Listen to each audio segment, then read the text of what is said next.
Are you feeling overwhelmed? Well, there actually is a way to get everything you need to do done. Spoiler alert, it's time to be a little bit more honest with yourself. Title sequence.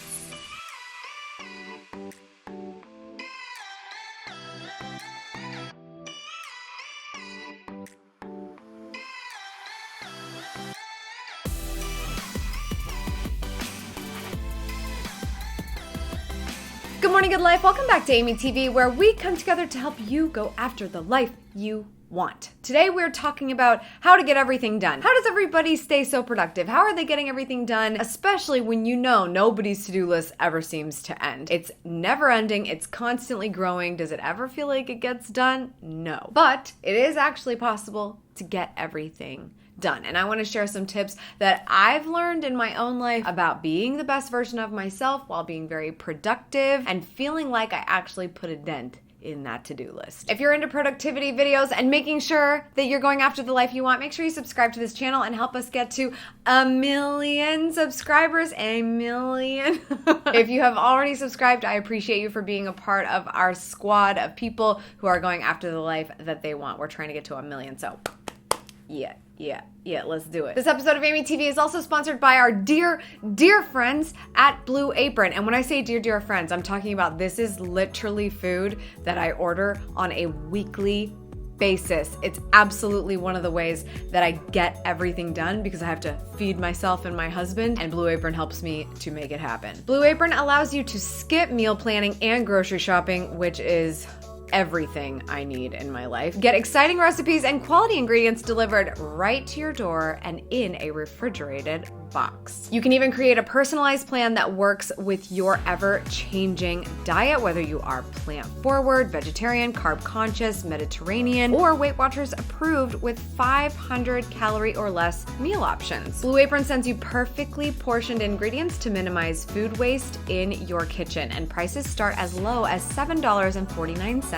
per serving. Depending on your family size, they offer 2 flexible plans, the 2-person plan and the 4-person family plan. The 2-person plan, you can choose 2 to 3 recipes, each designed for serving 2 people. And the 4-person plan, you can choose 2 to 4 recipes designed for, of course, 4 people. And there are up to 11 recipes to choose from per month. So it's really easy to find something that you know everybody is going to like, that works with how you like to eat in your house, and is going to be super convenient for meal planning your week. You can also skip or cancel the service at any time, which I always do when I know I have travel coming up. I can still keep my Blue Apron service and not disrupt it, but still not get a refrigerated box of food when I know I'm not going to be around. And the best part is that all the meals take no longer than 40 minutes to prepare, but the fastest are around 15 to 20 minutes. Those are the ones that I'm looking for when I'm meal planning and I know I'm trying to get things done. The first 100 people who click the link in the description will receive $80 off their first 4 weeks of Blue Apron. Thanks again to Blue Apron for sponsoring this episode of Amy TV. All right, here's how you get everything done, even if it seems like your to-do list is never ending. My first tip is to keep that list. Keep the list of never-ending things to do. When you write everything down, it comes out of your head and it stresses you out a lot less. It's better to keep track of things, put them in the real world in your hand so you know what to do with them. I personally use my bullet journal for this because that's been my favorite way of IRL note-taking,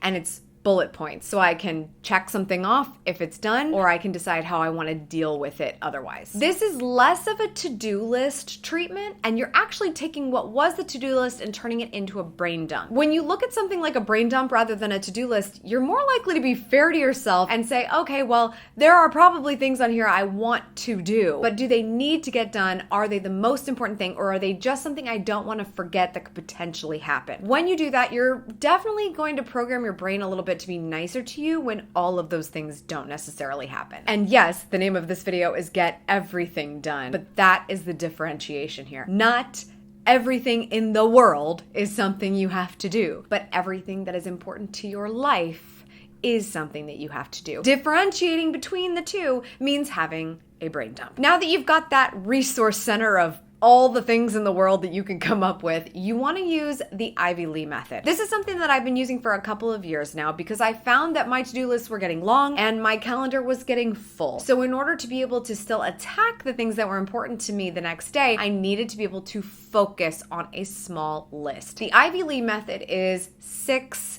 items. You only choose 6 for your next day and you put them in order of importance or priority. So really knocking out the very first most important things first, so that if the things at the end of the list don't make it onto your priorities for the day in terms of what you can actually do, you can decide what to do with them from there. What doesn't get done, you just get to make a decision about. Does it move to the next day? Does it become top priority for the next day? That very well could be, but also we do tend to put things on our to-do list, even one as small as 6 things that didn't have to get done. So if they didn't, and do they even need to in the future, can you cancel it? Or if they still do, but it may not be something you have to do, can you delegate it somehow? This method is really great because you're very focused, you've got 6 things, it's manageable, but you don't necessarily have to finish it all.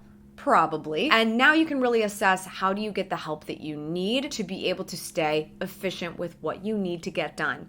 Everything you need to get done. My third tip is calendar blocking. If you've been around these parts, you know I'm a huge fan of the fact that time is something we can actually measure. A to-do list of many, many things is not. But starting to prioritize using these different methods and knowing the difference between a to-do list and a brain dump so that you can see what's the most important to you. When you know, you can schedule it. So especially when you have that short list of things that you want to do, putting it on the calendar and saying, these are important, when will they happen? How long are they going to take? And planning accordingly is extremely important. You can watch a former video that I've made on calendar blocking. I've got a couple that might suit you and train you on how this could actually work in your life. But the bottom line is, things take time to do, especially if you're going to do them. So when will you do it? Calendar block your way to success, stay focused, knock it out, cross it off your list. My fourth tip is to be still.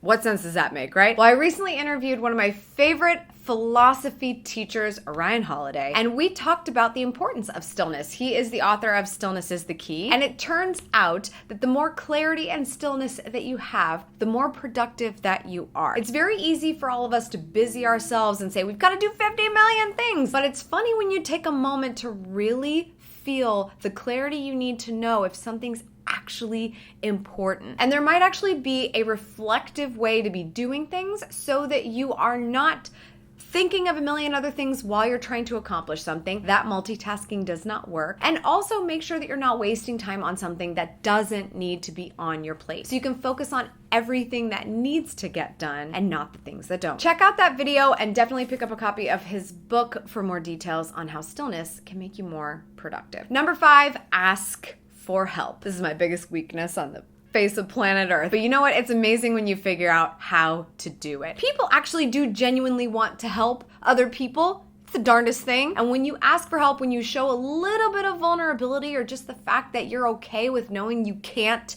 do it all, and quite frankly, what fun would it be if you could? Asking for that help is a really great way to open up doors with some people in your life, whether they get asked for help by you all the time or not. Maybe they don't even know that you want their help, and that could actually make them feel closer to you. Or maybe it's just somebody that's at your workplace that you haven't asked for help because you didn't want to bother them too much, but you start to let them in on the process and say, hey, I actually could use another mind on this, another set of eyes on this, and if we can make it work together and therefore make it a better result, that would be awesome. Asking doesn't hurt. You can always have somebody tell you no, but if there's a chance that you can get somebody else to help and who could even be better at it than you, I always say, if I can find somebody better at something than me, then like, amazing. I immediately relinquish that task from my brain. I'm like, we're giving it to you from now on. Okay? Sounds good. Another way to think about this is saying no more often. It's funny when you make that your default answer, it actually has kind of come to be mine really easily. When no is my default response, it helps me go into a more analytical mindset as to whether or not I'm going to change my mind and something does become important to me. Rather than saying yes to too many things, I actually find that I'm passing on most things,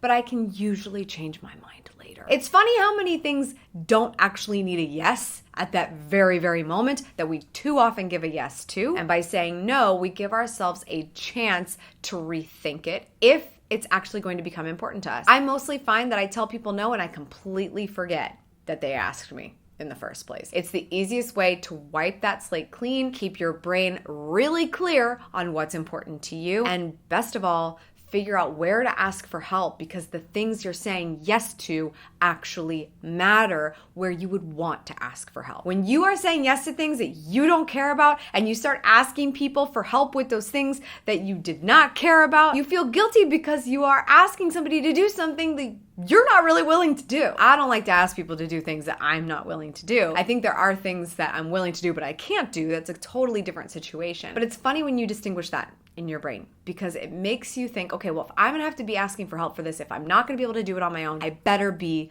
a believer in it. Otherwise, it's a no. My sixth tip is to respect the strikeout. My favorite thing to do in my bullet journal is to cross something off that it's done. That's just like, woo! Yes. My second favorite thing to do in my bullet journal is to cross something out completely that it is not something I am going to be doing. This sometimes happens when I delegate it, and other times it's just because I've decided, Amy, in a moment you brain dumped it, good for you, but now we're gonna cross it out. It's still there, you can still read it, but it's gone, meaning you do not have to do it. You could be striking it out because you did get better at saying no. You could also be striking it out because you've started to distinguish the difference between need to do and want to do. And when we talk about getting everything done, it's the necessities that we need to focus on. These things may have their time show up for you later, but not right now. So strike it out, feel good about the strikeout, feel that sense of that weight coming off of you for all the other things that you have told yourself you need to do. My final tip is to stop when it's time to stop. Part of getting everything done is outlining boundaries for yourself. When do you start work for the day? When do you stop work for the day? When do you start focusing on something that you have to do?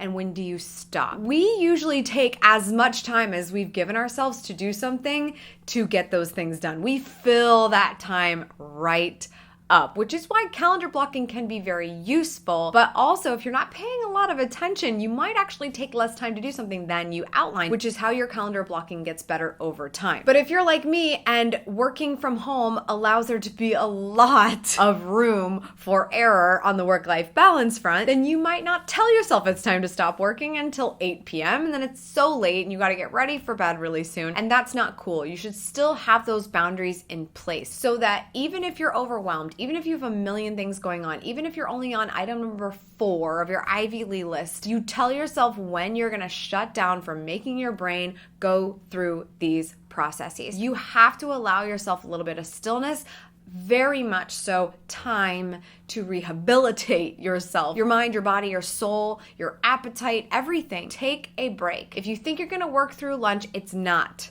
going to pay off. You need that time. You need that moment of clarity. Sometimes we're under a deadline and it doesn't work that way. But every day, if you tell yourself there's no way I'm going to have enough time, but you don't even try to give yourself the break you need that could potentially propel you to go forward faster, better, stronger, that's trouble, because you will always be busy. And I believe that busy is a cop-out. If what you are doing is important, it's not about being busy. It's just about doing what's important to you. And being able to say, I'm done now, is a really nice feeling that will get you to that level of accomplishment that is the thing that you're striving for by busying yourself. We want the accomplishment, not the busy, so we need to start acting like it. Those are my 7 tips for getting everything done, even when it seems like your to-do list is never ending. Do you have a good one? Do you have a good time management tip that you've picked up, or something that has given you a sense of clarity on what it means to get everything done, even if it's not really everything in the world? Share that in the comments below. And if you like productive videos like this, help us get to 1 million subscribers so that we know that we helped 1 million people go after